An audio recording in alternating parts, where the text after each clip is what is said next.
ایک دن کا. اور آپ سوچ رہے ہوگے کہ چلو شادی خوشی کا ماحول ایک دن بجا لے گے, لیکن میں ان سے تمام باراتیوں سب سے محبت کرتا ہوں, اس لیے کہ آپ نے مصطفیٰ کا کلمہ پڑھا ہے. آپ کی مجھے فکر ہے بھائی, کیونکہ ہم ایک دن گانا آپ دیکھ رہے ہوگے مسلمانوں کی کتنی پریشانی ہے. 3 مہینہ ہوتا نہیں ہے, لڑکی کہتی ہے میں کو جانا تیرے ساتھ جمتا نہیں ہے کہ نہیں ماحول ہے. اب طلاق کتنی زیادہ ہو رہی ہے, یہ نہیں ہوتا تو ایک ہی ہوتا ہے, ڈاکٹر صاحب دوا دے دو 3 سال ہو گئے اولاد نہیں ہو رہی. یہ مسئلہ بھی پھیل گیا ہے. اور کتنے لوگ کیا رہے مولانا کے پاس, مولانا تعویذ دے دو, کیوں کہتے ہیں کہ اولاد تو ہو گئی لیکن فرما بردار نہیں ہے, مارتی ہے. یہ وجہ کیا ہے؟ اولاد ہو رہی ہے تو نافرمان, یا تو اولاد ہو نہیں رہی ہے, یا تو بیوی ساتھ میں محبت ختم ہو جا رہی ہے, 3-4 مہینے کے بعد شادی طلاق ہو جا رہا ہے. اس کی وجہ کیا ہے؟ جو ہم ایک دن مصطفیٰ کی سنت کو ادا کرتے وقت گانا ڈی جے گانا ناچنا کودنا کرتے ہیں, اس کی نحوست کی وجہ سے شادی کے اندر جو برکتیں ہوتی ہے اسے اٹھا لیا جاتا ہے.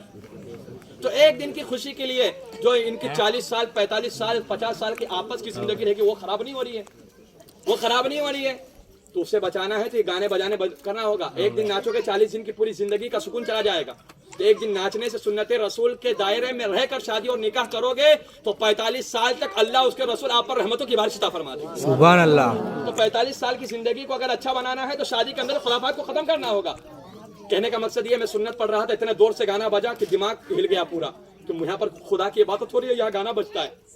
یہ اللہ کا گھر ہے, اولیاء اکرام کا گھر ہے, لیکن میں یہ نہیں کہتا ہوں. لیکن آپ کو بتا دیتا ہوں کہ میں آپ پرسنلی اس لیے کہ اس گاؤں کا امام ہوں, اور جب تک آب و دانہ رہے گا میں یہاں رہوں گا, کوئی ہٹا نہیں سکتا. جب تک اللہ چاہے گا کھلائے گا. اور میں حق بات میرے دماغ, کیونکہ وہ امام کچھ کام کا امام نہیں کہ جس کا ایمان کمزور ہو. اگر کھڑے ہو کے نہیں بولتا تو میرے پیچھے لوگوں کی نمازیں نہیں ہوتی, کیونکہ یار غلط ہو رہا ہے اور امام بولا نہیں تو میرے پیچھے نماز پڑھ کے کیا فائدہ. امام بزدل ہے, بزدل کے پیچھے نماز اور اس کی ابتدا کرنا جائز نہیں, حرام ہے. سمجھ رہے بات کو؟ تو کہنے کا مقصد یہ ہے, تو میں امام ہوں تو میں اپنے